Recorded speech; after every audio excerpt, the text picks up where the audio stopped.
Stream like you mean it, where entrepreneurs and video creators like you learn to create more effective and engaging live stream shows. Make it hot. This show is hosted by Owen Video and powered by Restream. We're live every Monday at 12 p.m. Pacific Standard Time, multi-streaming on Facebook, YouTube, LinkedIn, and more. Now, here's your host, Owen Video. Welcome to the show. It's me, Owen Video. You can give me 5. That's right. Flop, type 5 into the comment section. Now, if this is your first time here, be sure to use the hashtag new in the comment area. We got a big show today. We're going to be talking about gear and the type of gear that you need for your live stream show, whether you're just beginning, whether you're established, or whether you want to upgrade or increase the production value of what we're doing. We have an excellent guest today. My good friend. He's also a tech genius. His name is Kevin Kolbe, and he's done phenomenal work on YouTube. He's also the guy that I go to when I've got questions about operating some of my tech. I was literally twiddling around with a microphone right before the show began. So we're going to be bringing Kevin on in just a quick moment. But before we do, we want to give a huge shout out. Seriously, like a moment of recognition for our sponsors over at Restream. Everything that you see on your screen today, from the countdown to the lower thirds to the frame switchings, my 2 cameras, and everything is brought to you by the fantastic software at epiclivevideo.com. So if you have an account, go upgrade it today and start taking advantage of the bigger, better features that will really crank your show up. Okay, I'm excited to be here with my guest, Kevin, today because he's got a lot to share with you and really got a lot of experience. Kevin, your channel hit 3,000 subscribers. You've been streaming forever. You've done work with Ecamm. Tell us a little bit about like who you are and what it is that you do. Yeah, I appreciate that. And first of all, I'm just giddy pumped to be on here. You know, I just getting to know you over time and getting way beyond just like, you know, learning about video and the business and stuff like that, but just like, you know, hanging out like we did at Video Marketing World and just, you know, getting to know each other. Just this is so cool. This is so cool. Despite Harley calling me old, hashtag old. I don't want to trend hashtag old for nothing. I know, right? Hashtag boomer. Like I nailed it. I'm the hashtag boomer. Yeah. Only person. You know, I remember streaming when I was like 9 and I'm a video coach. I'm a content creator. You know, I started in radio and then was in television for a long time. So I've been around video for forever, and position went away, like has happened in the media business, started my own business. I work with national companies and entrepreneurs and nonprofits and just helping them get into video. I create content. You know, back when I lost my job, when they you know, canceled my position. Yeah. I had a friend say, by the way, I'm sorry that we had to let you go. It wasn't my decision. I was quarantined. I told you I'm not bringing you coffee. So put a little cream in my cup. So I had a good friend say, dude, you've got to stop creating content. You need to go find a job. And I'm like, oh yeah, that sounds like I got to do that. And that lasted like a couple of days. And I told my wife, I'm like, I got to create stuff. It's just like, it's in my DNA. Yeah. So YouTube is my core platform, and just, I just love it. Absolutely. And you're doing great stuff. You know what I love about what you're doing? I actually have the cameras that I have because of you. And so I want to start talking about gear and the gear that you use. And so what we're going to do is kind of like talk about, you know, the intermediate streamer. You've already got a show, and we've already got questions coming into the audience. You might get some platform specific questions. What I want to do is try to keep it as general as we can. Because everyone's platform is going to be a little bit different, but we could talk about the workflows. So let's talk about you're an existing streamer. You know, what are some of like the best cameras that, and I think you wanted to ask the audience a question too. I did. So yeah, here's my question, because I know we've already got a lot of streamers watching you and folks that have shows, but if you were starting over, like if you were starting over right after this show, not now, you got to watch the show, but right after, what would be the first thing you would buy? I'm just curious. Man, that's a good question. What would be the first thing you would buy if you started all over? Knowing what I know now, would probably be a microphone. Somebody asked me that the other day in a group, and I said microphone, and they were thrown off. Like, what? You're a video guy, and it's like, yeah, but dude, if they can't hear you, they don't care. So I think I would start there. Let's start with microphones, because I'm using kind of a rich, buttery $300 mic here. But I don't even see a mic for you, and yet you sound great. So maybe we start with microphones. Like, what are the microphones like in a low, medium, high? How do we level up? Like, what's going on there? So the microphone I use a lot when I'm live streaming is this one right here, which I can pull into frame, and it's the Samsung Q2U. Yeah. I absolutely love this mic, and I'll tell you why I changed. What I love about this mic, it's an XLR and a USB mic. Mm-hmm. It's comes with both cords, a little mic stand, even though I think the mic stand is not very good. And it's like a tabletop stand. Oh yeah, but it's like rubbery plastic, and it's great. It looks a lot like the Audio Technica, which I still have. But what I've recently been playing with is I have a Rode VideoMic NTG plugged into my camera, because since I'm going with an HDMI out, it's just bringing all the sound with it. And if you can tell, I use my hands a lot when I talk, which is another reason I don't ever put the mic on the desk. Yeah, it makes sense. And now this Samson is SAMSON, correct? Correct. And I've got a lot of experience with Samsung, and I want you guys to go look that up on the web. I'm actually trying to share my screen right now so you guys can maybe see this. This is actually a picture of the ATR 2100, which is like, I would call it, I would actually, the Samsung is like a duplicate of this, right? It is, yeah. Which is all good. In fact, I would say if you were going to go if you wanted the Samsung mic and they were sold out and you could pick up the ATR 2100, get it. And it's in my gear closet right over there. I've never gotten rid of it, because we don't get rid of stuff. I have two of them. No, I know. Are you kidding me? How many of you guys have piles of stuff at your house? Serenity Journey is logging in. Rochelle, Krister Bovin, Hardly, my man, is here. And my voice is cracking. That is how, like, I get giddy. Tom Nash is here. I get giddy when Tom Nash is here. Red Ghost and You Do It is here. So great to see you guys. We changed our format a little bit, and I forgot to greet everybody and say what's up. If you guys got questions for Kevin Kolbe or myself on gear, or if you have some information to share with us, please tell us about it in the comment section. So, is the thing about this mic, are you using it now? Why or why not?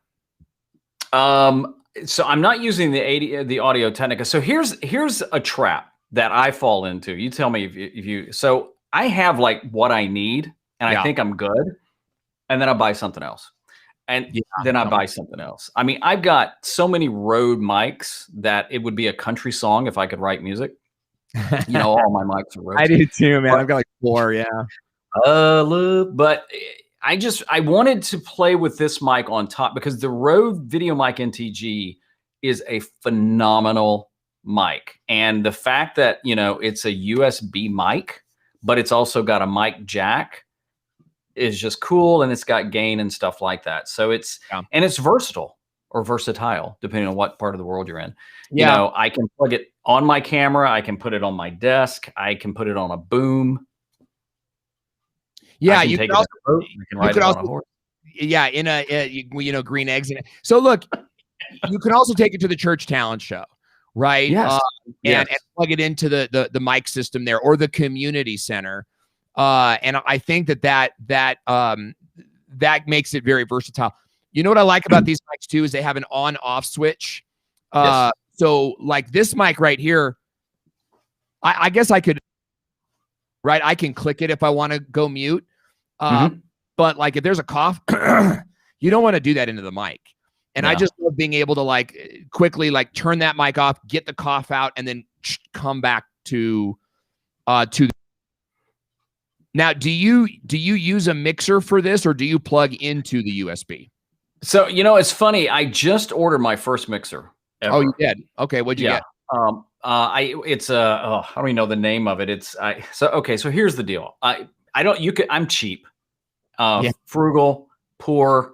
All, it's the wheel of content creation and gear, right? Hey, I've got some money. I spent it. I'm poor. Now I'm cheap. Now I'm back. Yeah. And I thought recently, I'm going to play with a different kind of mic. So I actually have again, this feels like a therapy session already. Thank you. I just ordered a Rode NTG4 Plus. Yeah, which is more of a boom mic, and I've got a mixer coming. It's not the Rodecaster, because quite honestly, that thing is just like dang expensive. I got this one off Adorama. It's like $299, but it's a smaller mixer board. It's got some keys I can play with. But up until then, it's just plugged right into my docking station. Okay, so what's that called that you're getting right now? The one that the mixer you're getting. I just ordered is the Rode NTG4 Plus. It's their long boom mics. And what makes this one really unique, dude, is that it also has a battery built in. So you can charge it with a USB cord, or you can plug it into your camera, or you can use it with an XLR. Yeah. Cool. Yep, that one right there. So is this like the end? Because I have one like this, but you're going to live stream with this, correct? Yeah. So walk me through the workflow and why this one over why would you move away from the Samson or the ATR and then move into this one? What's the workflow reason why? Well, one reason is I've been very interested to see if my USB connected is causing any lag. Sometimes I feel like it is, sometimes I feel like it isn't. Like right now I'm hoping it's just like butter synced. So that's one, because the sound is great. I mean, the Samsung has a phenomenal sound. In fact, our friend D Nimmin asked me the other day what mic I was using, because he thought my voice sounded good. And I'm like, okay, well, that's kind of cool, Yeah. What mic are you using right now? Are you using this mic right now? No, I'm using the video mic NTG, which is plugged into my camera. That's it. But not the NTG4 that we just looked at. No, I just ordered that one. Yeah. Okay. So right now you're using the Rode NTG. Sorry, I just want to get so our audience kind of knows. No, that's fine. We're talking about two mics, but we've also got let's see, where did it go? I got to share my screen here. We've also got this bad boy right here, and that's what you're using right now. That's what I'm using right now. That's actually what I have connected that right now, but I don't have it set up the same buttery way that you have it set up. So why this mic? What are some of the pluses and minuses of this mic here? So I think this is probably Rode's best mic like this. Typically I leave it so I use this camera right here to shoot all my YouTube videos. This is a Canon M6 Mark II. Yeah. And it's actually got a little small rig, but I hook that mic right here. And so all my YouTube videos I shoot, I use that mic. It's so versatile. First of all, it's on, if you can imagine, it's on a little slider. So you can actually get it closer to you, which is huge. I mean, even just a few inches can make you sound better. It's a USB mic, and it's also got a 3.5 jack that comes with it. Little things like the way they made the cord, you can wrap the cord, but it's kind of thick, so it's not going to get down in your face or anything like that. I love that about this mic. I wish I could show it to you guys right now, because the cords get in the way. They get in the way of the viewfinder popping out, and they get in the way of the lens. But you're right. This one is kind of like, right now, it's like an ear. It just stays out of the way. Yeah. And also this is the first one that has the gain on the mic. I love that about this mic. So that's, it's what that does is when you're shooting your videos, you want to turn your audio down as low as possible, because the cameras aren't great for that, and it's gonna add some not distortion but noise. So if you turn that down as low as you can, then you can control the gain. I do this because there's a little knob on the back, and it just sounds great. But again, I can pop it off, pop it on my camera. I've got it on just a little bitty long boom arm right now to get closer to me. It just works, Yeah, I love it. Like, there's the gain system right here. I thought that maybe this would be like, you know, like a beautiful way, but it doesn't look like the camera wants to really focus on it. But you've got, there we go. Yeah, there you go. Your power button here. And then down here, you can sort of like play with the level of background noise. Yes. And I found, because I had it on 150 there, thinking that would be helpful for me. That was a pain in the butt. Like I got all the air conditioning sound. Oh yeah. And I had 2 videos that I couldn't even use. And then right here, I can adjust. This is the gain, right? Yep. That's the gain. The other thing that mic has too, Owen, is that you can, it'll record a split track or what we call as a safety track. What? And so that's nice. So if you're somewhere and it's like you're a little afraid of being overmodulated, you can pop that thing on and you'll get a lower, I forgot what it is, like 10 dB lower or something like that. And that gives you know, just a little bit of sense of security. Do you do that from the mic or do you do that in the software? You can do that in the mic.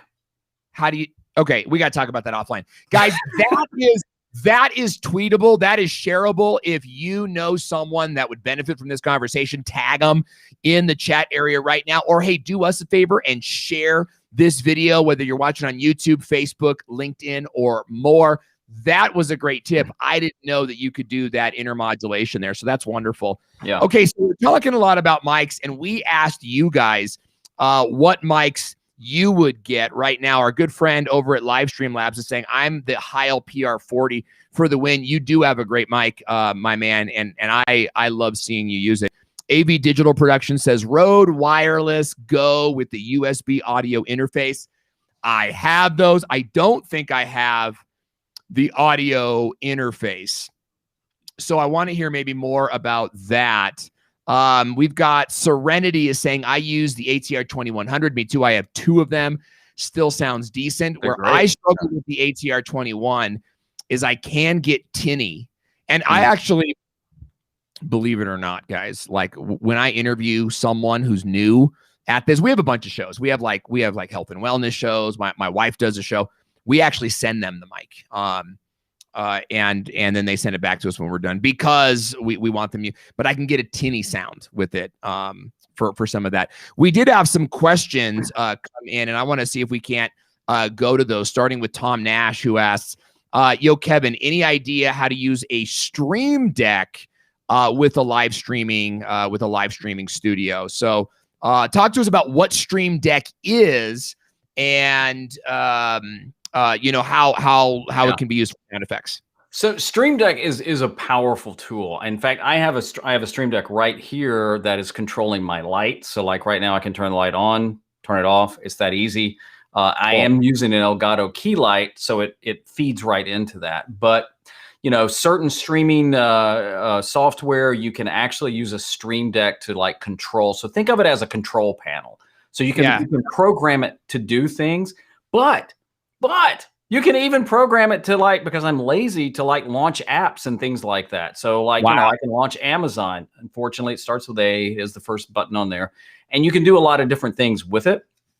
If you are going to invest in a Stream Deck, I would highly recommend at least do the 15 button, if not the 32.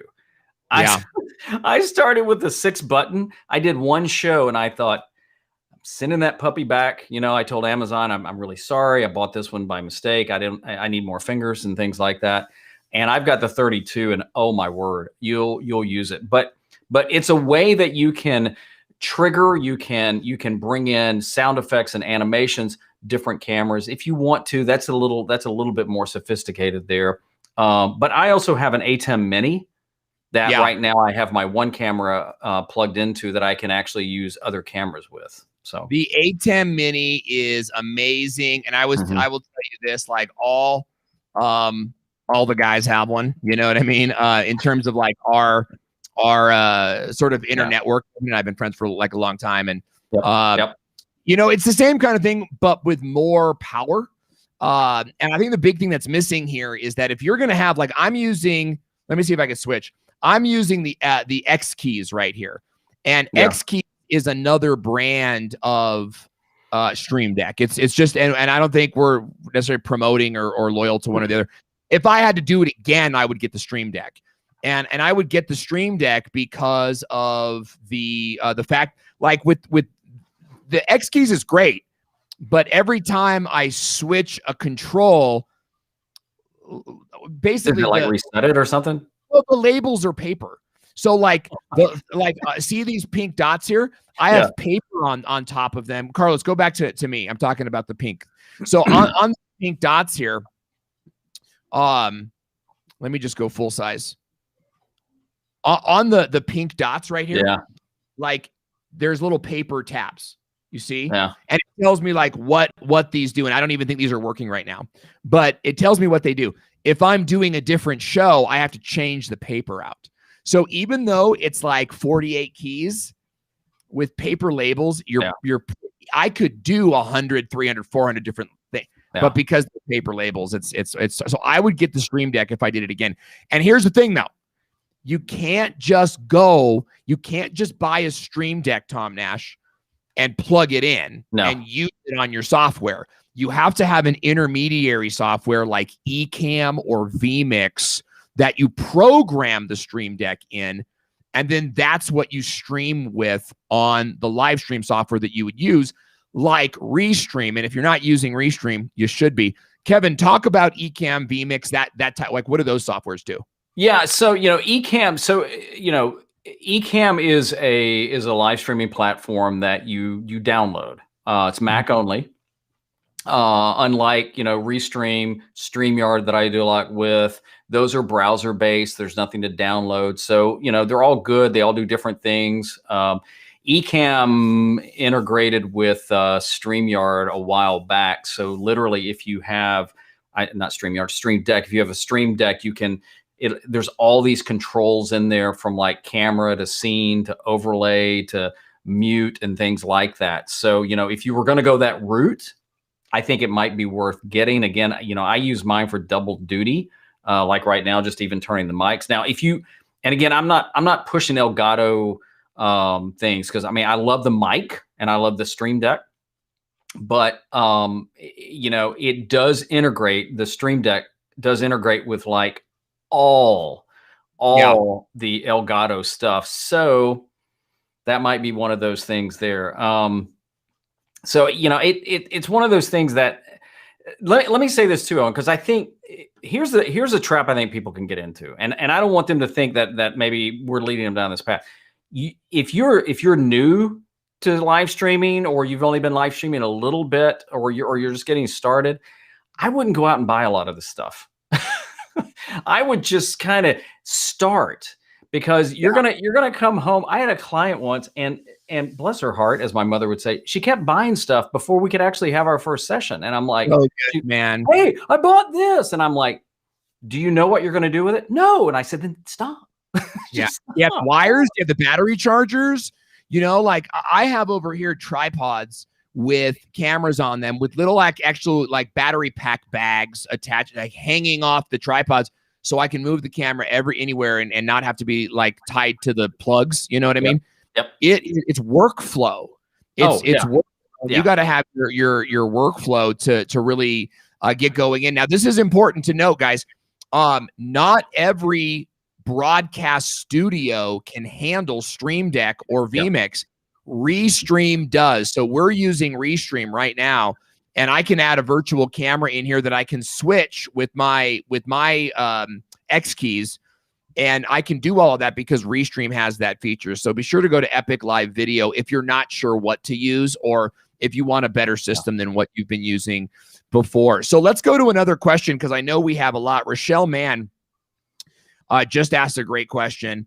So she's asking, what was the resolve of the ATEM versus Stream Deck when you were live streaming? So like you've got the ATEM and you've got Stream Deck. Maybe talk about the quality difference in those two, because it doesn't matter. They're different things. I mean, they're different things. Is that the ATEM Mini, because right now I could hook up all my cameras. I don't have them all hooked up right now. And, I could plug my iPhone in there. So think of it this way. The ATEM Mini is like a camera control. It's like a capture card. Yeah. So for example, I've got one of the Cam Link things, right?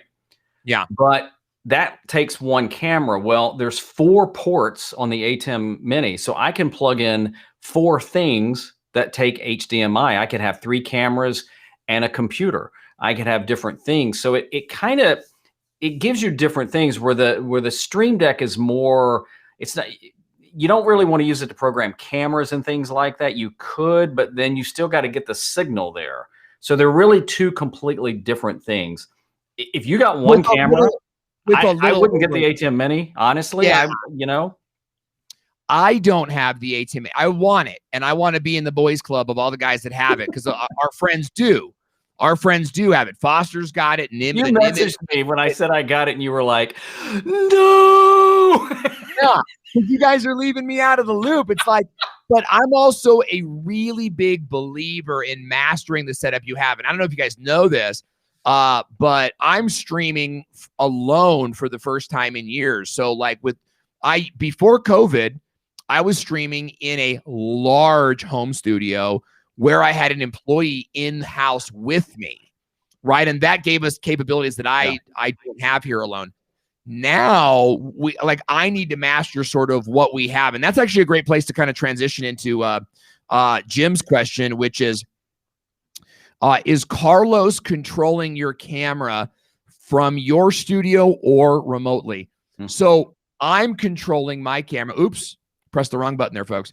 I'm controlling my camera poorly from here, but Carlos and I are both controlling I just turned the comment off, but Carlos can turn other things on. He can turn the graphics on and these types of things.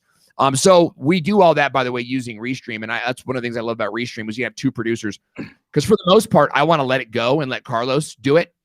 And I do, but then there's times where it's like, okay, I've got the reins. Okay. So I always love it when our friends have creative names. Mr. Hump is online, and he is saying, what is the best audio for clear speaking? Kevin, great question. Well, a lot of that may determine on your mic, how close you are. When I'm live streaming, I don't process the audio, period. In fact, when I'm recording video, I don't even add any processing after the fact. And I think you got to be careful. Now, I know there's software out there that you can download and use. I don't use it. I've had mics before that just sounded horrible. I mean, I plugged them in and it just sounded staticky or something like that. And I sent it back. So a lot of it has to do with the source too. The Samsung has a little lower end, which I kind of like, but I don't use any software at all. Yeah, and that kind of practical networking has a similar questions. What options for sound manipulation does Restream have? Noise cancellation, compressor, gain limiter, and those types of things. You do have some options inside of vMix, and those are going to be in the advanced settings. You have echo cancellation, you have noise cancellation, you have stereo auto, and you have high resolution auto. So you do have more options in Restream than you do in the other softwares that I've seen, which is why we switched, right? We switched from Restream. We were with another company for a very, very long time. But those in combination with a great mic and a mixer. A mixer. Yeah. So talk about that. What's a mixer? If you're really interested in like dialing in, bass and treble and gain and stuff like that. And I mean, look, guys, audio is the most important part of video. It just is. But you could buy a little inexpensive mixer just to run your audio through, and that would give you more options to maybe add a little bit more bass or a little echo if you wanted some reverb. I think it's usually called on there, and also mess with the gain there so the mic's not doing it all, because a lot of USB mics, the sound is kind of the sound, right? Unless you go into the sound board of your Mac. I'm on a Mac or something like that. So but you don't have to spend a gazillion dollars on a mixer either, but sometimes you're going to get what you pay for. So yes, I agree. Look, I'll tell you this, guys. The Alesis Multi-Mix 4, because this is an XLR only mic, so it has to plug into a soundboard of some kind. Is that what you're using? I'm using it right now. Yeah. Okay. Yeah, and I can do sort of, I don't know, I'm kind of like flying blind. I can't really see it, but I can See, you hear that little bit of an echo? Yep. Reverb now feels like I'm in a hall, right? So those are some effects that I can use there. I actually have the Mackie Pro 8 in my closet, and that's what we used in the last studio. Yeah. It's a little bit too much for me right now, but in terms of the room that we have. But this is $99, and folks, I've I bought 2 of these. Over my, I mean, actually more than that, because I buy them for clients that come on board, and like when a client comes on board, at a certain level, we just buy their stuff for them. And let me point out something too, because I haven't seen this until you pointed out. But one of the things I love about mixers like that is it looks like it's got the kind of the LED readouts. You know, by the way, this is the signal for LED readouts. And why that's important is you can quickly glance at it and see, because you don't want the red. You don't ever want the red to be popping in there. So I like that on that. I actually keep it really low. I keep it incredibly low. And if you want something, even bigger than this, I have the Mackie Pro 8. It has way more effects on it, but it's a much bigger mixer. But you know what, guys? For like only that's not bad. $100 more. I think the biggest downside to this is the size. But if you have more room than I do, then this is pretty cool. Now, I will say this: these are classic soundboards, and I think that if you've got more budget, then you could probably get some stuff with like Bluetooth connections and some other kind of more higher end things. So I want to go back to some of our questions. It's good to see you guys here. By the way, we've got Leham Sadeh is here, Larry Kozin is here, Jason Blake is here. We got Chris Alpha Knox Woods, who's asking about your Canon 5i. Hey, Chris, I asked you a follow-up question because that's like a good question. Rochelle is here, and she's got so much to say. So, Rochelle, love that you're here and answering and participating so much. Looks like you've got tons of gear. I hope that you stay in touch. Like, let's become friends. I love talking to creative folks. Creatively Engineered is here, and he says, or she says, A10 Mini is an encoder. So it takes the load off your computer for encoding. So look, I built a custom computer that has 4 video inputs. Only 3 of them work now. So I don't know why. I'm guessing the move. But I now have to get a computer guy who knows nothing about video, more than likely, to come in and help me, because I have a computer guy build it in a different state. So the ATEM replaces that, right? The ATEM gives you the ability essentially to buy any decent computer, but then connect 4 cameras to it. But that's a good point, though, that they're bringing up, is because, we're asking our computers, like I'm on the new MacBook Pro, the M1, and love it. But still, we can push these things to the limit. And so like I have mine plugged into a CalDigit, T3 dock, which also powers the MacBook, which takes a lot of the heat so it doesn't run hot. But then by using the ATEM, that's even taking more pressure off. I'm not having to run through, the Elgato Cam Link, which are great, but that's one less thing to have to go through. And because of Owen, I actually have mine set to the Alexa thing, which I can't say too loud. So now I can just turn it on and off. And that's great. Stop. Don't say that. Well, I'll go dark right there. So yeah, that's really good. So let's see. We've got a couple more questions coming in. Great conversation happening in the comment area. Hey, let me throw this out too while you're looking at that. One of the things that I did, you were talking about space. I actually recently went to a standing desk. I got the. Oh, I love this conversation. I love this conversation. What was happening is, because I edit all my own stuff and I love editing, but my word, I would get such in the zone and it'd be like 3 or 4 hours, and I'm not young, #old. And, I'd be getting up going, all right, well, I'm going to go get some coffee. Hang on, I'll be back in a minute. And so I bought the guts off of Amazon, the electronic part. And then I have a buddy of mine, actually lives not too far from me, who has a YouTube channel about DIY stuff. And we bought this reclaimed wood. He built the desktop, but he built it to my specs, thickness, how big I wanted it. And right now I have my mic, my camera, and my light all attached to the desk.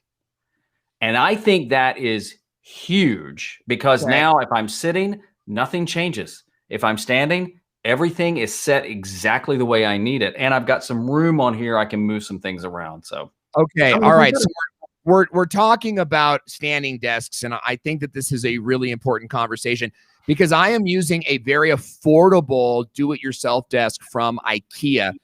And the legs are measurable. So they can either be like, right now, this is like a pub table. It's higher than a breakfast table. A pub table is like what you'd find in a bar. Yeah. But it's not quite set up for me to stand, right? If I were to stand, it's not quite set up for that. Yeah. So walk me through your desk again. A couple things to think about with the desk is number one is square footage of tabletop space. Yeah. So what's the square footage of your tabletop space? So mine is, I think we had it built 60 by, I want to say 25 to 26. Because I wanted, so I'll even back up. So my office studio space is actually a former bedroom. It's an 11 by 13 room. I have no idea what that means in square footage. I'm not good with math. I'm better at Netflix. So that's kind of where I am right there. Right. We're creative people. Yeah. I can't do math. It's like, what's 2 plus 2? And I'm like, ask mom. Yeah. But ask that little device on your cabinet that we'll talk back to. Yeah, there we go. So I was very particular with how big I wanted it and a little bit more custom made with even the thickness on it because I needed brackets to hook to it and things like that. Yeah. And so it has 3 memories. I only use 2. So I have it automatically set for when I'm sitting. It's exactly where my height is. And in fact, my wife pointed out to me that I was never really sitting with my feet on the ground. Is this a brand name of a desk? Or is this you built? I thought you said you built it. So the friend of mine built the desktop. I mean, it's like it's like beautiful wood, Owen. It's just gorgeous. And the reason I wanted that too is there's no shine on it. So I can actually shoot down on it and get no reflection from lights. But where did you get the adjustable part of it now? Amazon. And what was that called? I'll look it up. Okay. I'll look it up. Because that's the part I think that's really interesting is buying the part that goes up and comes down. I would like to have that, but here's the thing. Let me shake my desk. I am shaking my desk, kind of figure. Okay, you weren't supposed to see the only reason you saw it move is because my tripod is too close. But normally the tripod doesn't touch the desk. Yeah. Well, and you gotta be careful with that. It's a Topsky. Topsky is the brand. I just dropped it in the chat if Carlos wants to look it up on Amazon. It's a Topsky. And it comes in a pretty heavy box, but it has everything.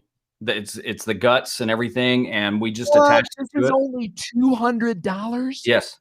Oh, and you'll love this. The wood, we bought it at a reclaimed wood place for $70. Man, but here's my point to so many of you guys listening. Like, I am not a gonna buy a desk and have a guy custom make it type of guy. That's it. But I will go to IKEA and buy a desktop and then, get something like this. So this is really key. Okay, so we just lost like 7 viewers. So let's go back to our conversation on gear.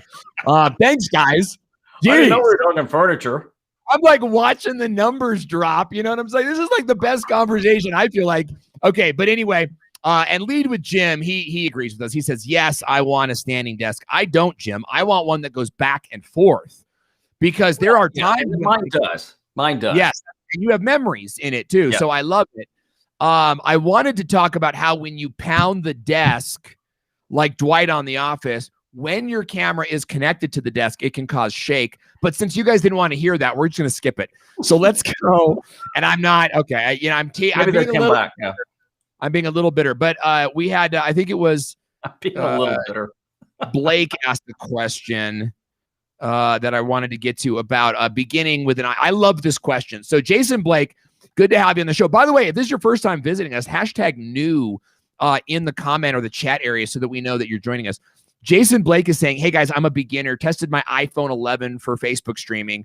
What do you recommend? A selfie stick with the phone or to get a beginner camera? Before you opine, Kevin, Jason, what kind of content are you streaming? And what's like, something. Yeah, great. Thank you for walking away from a live show. I'm back. Hi. You know, well, I didn't go to the bathroom. I wasn't gone that long. That's what I thought. I thought it was going to be like Tom Hanks in A League of Their Own. Remember that where he leans against the wall and he takes a leak and it's like a minute and a half. All the girls are like, you know. Yeah. All right, let's move. Let's get it out of the gutter. What were you telling? Say something. So, first of all, Jason, you have a camera. You have a camera. I don't know how many times I see in Facebook groups and stuff like that. It's like, you know, hey, I need to get a real camera. You know, there's a director named Steven Soderbergh, major director in Hollywood, who said, I'm shooting all my stuff with an iPad and iPhone. You know, you can do amazing stuff with an iPhone. And you may go, well, you're not using an iPhone now. I do use an iPhone. In fact, I have a client who's a silversmith, and we shoot a lot of her online courses with my iPhone because we can get in there. And here's the thing. I just recently upgraded to the iPhone 11 because if you were watching earlier, you'll know I'm cheap. I didn't want to get the 12 or the 12 Pro. And I was using the 8 Plus. So there are things like this. This is what I was grabbing at. It was very rude to leave him hanging. But this is called like a Benru. And it's a tripod selfie stick. And what's really cool about this is you can do things like this. So like in just a second, I can pop if I don't knock my camera off, I can pop my phone in just like that. But check this out. I can go way, way, way, way back. And what I really like about this is this. So because it's like a selfie stick tripod, now I can actually go hands-free with this and use different apps and stuff like that. In fact, I would recommend looking at Filmic Pro, which is a phenomenal app. It used to be free. I forgot how much it is now. It's not very much, but it literally turns your iPhone into like a DSLR camera. You can adjust every setting with that app that I can with this Canon. And something like this is really nice. Plus, check this out. You see this right here? It's a mirror. So if you're using the front or the rear facing camera, which is better. Wow. Yeah. And you're going to love this. You ready for this? I feel like we're on Let's Make a Deal. This is like 20 something bucks. And it even has a Bluetooth trigger right there. Now see, Owen's going to get something. See what happens? How do you like it? How do you like it? Being left alone. For all of a sudden, I felt like I was 6 again. No. Vengeance is mine. Hey, that is a super cool piece of gear. And it also shows you can get cool gear, Owen, without like just spending a ton of money. I mean, literally, this is like, I tell you, I gave one of these to a client because she was looking for something. I'm like, look, here, take this. I'll buy another one. It's 26 bucks. I've done that before. And here's the thing, the mirror on the back, like I'll show you guys. I don't even use it because it's like the battery has to be charged and whatnot. But you know, this is a great stabilizer. It's the DJI Osmo stabilizer. In fact, I think that this camera is probably a better look at it. And you know, I love about this is I turned it on. Hopefully it's charged. And then it auto balances. Now I don't have the device in it now, but it will auto balance for vertical or portrait. The problem is like what I'm doing is I'm kind of like trying to get my hands behind it. And then you have to get him like your own mirror on the wall, you know, to see what's in there. So I love that has a built-in mirror. That is very innovative. Now look, this device here, you know, it's like $200 and the problem is that there's like better ones now. Well, I am a big believer in buy the $20 item 3 times this year. I am, because it might break. Like, let's face it, like half the stuff from China. So it just kind of breaks. In fact, I have and I'll show you. I have a thing here and that broke. You know what I mean? Yeah. But it was $5. And so I bought, I'd rather, that was a bad purchase because it's stuck on my iPhone now. But for stuff like this, I encourage, like, buy the cheap stuff till you master it. Yeah. It's your workflow, and then maybe start to upgrade with the expensive cool stuff. Yeah. I mean, you can't go wrong. I mean, look, you can't go wrong with an iPhone anyway. It just, or I know there's Android people out there and I pray for them, but I'm talking more iPhone because I'm a Mac guy. But if you think about it, and I forgot who asked the question, but you've got your camera, you can edit there, you can stream there, you can do graphics on there. So my recommendation is I would keep using what you got and just continue to get better. Try different things. Yeah. Like, and I would think that you would let that be either in watch time or in views in general. Like, I'll tell you guys right now, going on behind the scenes, we are restreaming in fewer locations today to see if we can't concentrate our views and get more like play in the news, which means I'm not streaming on my profile. And Carlos might be going, oh crap, we are streaming on his profile. I don't know. I assume Carlos got the whole dial. But yeah, but my point is that there's always you should have very clear parameters on what success metrics you're using to judge your show. That should justify your budget. You know what I mean? Like, if we can grow by 100 or let's just say 1,000 views a month across 4 shows, then I get to buy this new thing and I can do a show on that and monetize that and those types of things. No, that's huge because it's just too easy. It's too easy. I mean, I've done it. I just did it a couple of weeks ago. Bought a camera. I really thought I really wanted smaller camera, point and shoot. Got it. And I thought, okay, I'm going to leave it on a table in the box for a week. And then I forgot I had it. And then I'm like, just send the silly thing back because it's just one more thing, which then you have to more cables for, more more batteries, and it just all of a sudden I'm like, well, I didn't create anything this week. I ordered a lot of stuff, but cable management, battery management is a real thing. You're going to be spending equal money on cords, and then cords burn out. You know what I mean? So it really is a big commitment. All right. Mr. Bobin is in Belgium and she's eating waffles and she's asking us, can you talk about going live with Filmic Pro? So Chris, good to have you here. So walk us through that process. And before you do, I want to say what's up to our good friend, Joe Hankel, who is just logging in. We all 3 of us met at the same night, or not met. Kevin and I knew each other. But we all 3 of us were meeting Joe at a conference, at Video Marketing World. Yeah, we just share a lot of passion and excitement with him. So let's go back to Chris's question now about can you go live with Filmic Pro? Talk about that. Filmic Pro, no, you cannot go live with it. So, like for example, there's an app called Prism Live that you can do a lot of cool graphics and stuff like that, and you can actually live stream to YouTube with it. Filmic Pro, you can't, isn't like, it doesn't take you to a destination, to a platform, but Filmic Pro, the app, and I want to say it's $15 on the App Store. It has a clean HDMI. So you can actually then use it or use your phone, go through there, and what a clean HDMI is, it takes all the stuff off the screen that I can see. So like when I'm looking at the monitor on my M50 Mark II, I see the auto tracking box, I see the audio kicking, I see the f-stop and everything. So this would allow you to use your iPhone, and it may work with the Droid, I'm not sure, as a video camera, as a live streaming camera where you're not taking anything with it. So that's pretty cool. Wow.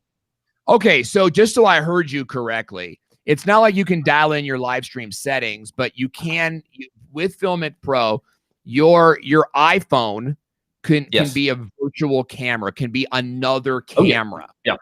You can control focus. You can control everything through that app on your phone. It basically takes the camera on your phone and turns it into like a DSLR, and then you have full control over it. Zoom, everything. And then I could like switch, but that would be my iPhone camera. Yep, absolutely. Wow. Yeah. What do you switch? And I switch with Restream or the broadcast unit? So what you would want to do is you would want to get like get a little dongle for your phone and go into an HDMI converter and then go right into your however you're doing it, or you could plug this right into your computer. If you had a Stream Deck, then that's how you could probably take it. Okay. Would you want to do it? Yeah. One tip though is if you're streaming with your iPhone, if you're streaming with your iPhone, at least turn on Do Not Disturb, because your messages are going to come through and everything like that. So I'm streaming not the camera, I'm streaming the screen. Yes. Yeah. That's an important difference. That's an important difference. You know what I mean? Because like I have a clean HDMI on my M6s here, but there's still stuff on the screen. But I'm not streaming that. I'm streaming the I'm streaming the lens essentially. Yeah. Okay. So that was Filmic Pro. For those of you guys that want to check that out. But we've also got Open Camera. Are you familiar with Open Camera? I do not. I don't know anything about it. Yeah, me neither. But there's a lot of these. There's like a lot of them out there. Yeah. Can do some stuff. You could probably even use air squirrels to do stuff like that. Filmic Pro. Filmic Pro has got me really sort of now there excited. Is another app I use though a lot, and it's called Shoot Clean Camera Feed, and I think it's Mac only, but it does pretty much the same thing, and it's really cool. It's really cool, and a lot of these just keep updating. So you like you can just tap on it and it'll go from the front to the back. You can zoom, you can do different things, but it doesn't record. The thing to know about these, there it is. Right here to know about these is, is that it doesn't record. Filmic doesn't record. All it's doing is helping you either use your iPhone as a webcam or something like that. But you can tell. Wow. I mean, I think this app is what, $5? Yeah, $4. Yeah. Well, that's really good. So this is great. So like we've got a few minutes left. If you guys got some questions, then please ask them in the comment area. And then Carlos, if you can see the questions, if we have questions we haven't answered yet, please put them up on screen. So that app was it's called Filmic Pro, and then this one is called Shoot Clean Camera Feed. Kevin, talk to me about some of the secret weapon gear that you have. So talk to us a little bit about what gear you have that might be like a secret weapon for you. Maybe it's an app, maybe it's a software, but what are you using that gives you like a competitive edge? And maybe it's a couple different things, combos of things. Talk to us a little bit about that. Well, I mean, a lot of the tools I use, Canva is one of them. And Canva is my go-to for all my graphics, for everything. I mean, you can create animations in there. You can create lower thirds. You can create opens. I've created opens in there. It is just phenomenal. I create all my thumbnails in there. Plus, you can archive in there too. I'm on Final Cut Pro. Okay. So one of the things I use a lot is there's a company called Motion VFX, and they have amazing, just plug and tweak plugins. And I would say 99, if not 100% of the animations that I use either throughout a live stream or my open or my videos all come from plugins from there. What program is that? It's a company called Motion VFX, and they do have some free ones. They do have some demos and things like that, but it's amazing. They have a logo package that you can literally drop your logo in and it'll animate it for you. So this is a membership site, like a stock footage type of site. No, and it's not membership. You actually buy them. So like, there's a package called MTuber, and MTuber 2 has everything from like full screens to lower thirds. And what's really cool about this is that you can manipulate them. So you could take one that's technically made for a subscribe button and change it to something else totally. Yeah. That's it. I mean, I'm also a Canon guy. As much as I'm a Canon guy, I don't think there is a best camera. In fact, I'm dropping a video this week called, does gear matter? Yes and no. And it's going to lead into a whole series of things. But, I've got the Canon M50 Mark II because it's got a clean HDMI out. It's a great camera. Rode. So the Rode Wireless Go 2 that they just came out with. Hang on. I want to make sure I get this visual. That's my heart. Yeah, it's insane because now the two little transmitters can also be individual recorders. Yeah, and there's things like that, and it's $299, and I realize $299 can be a lot of money. Yeah, but when you consider what you get for that, so plus, I think Rode is really the leader for me. I used to be a big Sennheiser guy, but it felt to me that Sennheiser was not keeping up with the times. Whereas Rode had like all the innovative products. Like whenever I had a question, it seems like Rode had answered that question, and it had that answer out for some time. Yep. From their soundboard adapters to their mics. Like I have the Rode Go as mini recorders, but they don't work as lavaliers. I have separate lavaliers. Yeah. But the Rode Go 2 is both lavaliers and recorders, which again, I already have that need fulfilled. So it's a bummer I don't have it all in one, but I will eventually. Yeah. I don't need it now though, because I rarely use my lavaliers. And when I do, it's like I give them to my shooter, and then he'll go and use them. But those are things that I use all the time. I mean, like I use Apple Notes for writing and actually keeping up with stuff, but Canva's just phenomenal. It's just phenomenal. Yeah. I mean, Canva's even got stock footage now. I used Canva today, as a matter of fact, to create, and I used it to create this graphic right before the show. Like it took me 10 minutes to make that, and I will spend more time in it, but we want to make sure that that our sponsors get a lot of attention here because it's such a great software. But I love that Canva is really big. So A+ Russian says, we're currently recording a collection of mini lessons that will post weekly once we launch. So how soon after that do you recommend starting a live stream, and how often should we live stream? Kevin, I'm gonna let you answer, then I'm gonna answer, and we're gonna wrap up the show. Well, and we may differ here. I mean, I do think when you're starting out, go ahead and live stream sooner and just kind of figure it out, because, it's even when you're established, not Owen, he doesn't have this problem, but even when you're established, it's sometimes, it's harder just to get people there. And, and then the trap I've fallen into before is I live stream too long waiting for people to come in. But I would say, A+ Russian, when you get your videos out there, and you start getting some feedback from your community and stuff like that, maybe pop a live stream in, but promote it. Even if you've never done one before, tell people you're going to be on there and be straight up front. Hey, this is our first one. We're really excited. We're going to test this out. And how often, I mean, I personally think if you can commit to it, now this is, I'm talking more YouTube versus Amazon live streaming. But I think if you can commit to once a week, because then you start building rhythm. I live stream every Friday at 11 a.m. and that's what works for me. And I'm there and I'm there and I'm there. Yeah, I think that's really good. Now, I would say this as well, like, why are you waiting until you launch? That's the thing is that in a launch model, you have the pre-launch phase, and that's actually where you're at. I have been in the pre-launch phase with some courses that we do. That's our primary business is creating courses and selling them. I wouldn't even finish the final until the day before it launched. Now that's not like ideal, but it's happened, and that's okay, because during the pre-launch, we are going live and we're saying, this is coming. And what we're doing is we're saying like, hey, what questions might you have? Or like, how would you contribute? Guys, I got this big program coming up, right? Like, and I can't wait for you guys to see it. We're going to teach you how to do X, Y, and Z.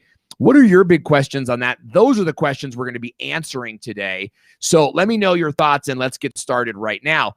And what happens is you're gathering feedback for your launch, and you can actually make tweaks, or, if it's too much to add that new content into the video, you just add them onto the landing pages, like FAQs and stuff like that. And that's great.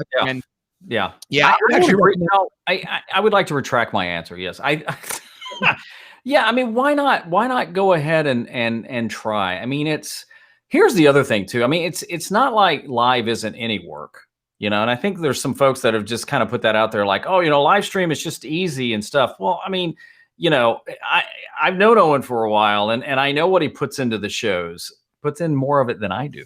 But at the same time, it is a little more freeing. It's not like, I mean, I shot a video last week that took me hours to edit because of an effect in there. If I'm live streaming, I could have probably already been, having my third cup of coffee. Yeah, I agree. And that reminds me, my fourth is beckoning to me. Kevin, great show. Thanks for coming on today and sharing your expertise with us. How do we stay in touch with you? KevinKolbe.com is my website, which I recently just switched over to Squarespace and loving it. So plug for my spot. And then YouTube. I'm Kevin Kolbe on YouTube, and I'd love to have people watch and let me know what I can do to help them. I just want to help people create because I love it. You do. You really do have a passion for that. And I am in this for the money. I want you guys to know that. But Kevin is like an altruistic kind of guy. I'm half kidding. I'm half kidding. But guys, thank you so much for joining us today. It was a pleasure to see you on Stream Like You Mean It. And here's the thing. Stay tuned because we have got some new things coming for this show. We've been live streaming now for 6 months, and we've built a great show. We're so pumped that you're here. We have got some new things coming. We have found out that we're a top performing show on the network. We want to keep going and take it to the next level. So stay tuned. We got lots of great stuff coming up. I'm Owen Video, and you're watching Stream Like You Mean It.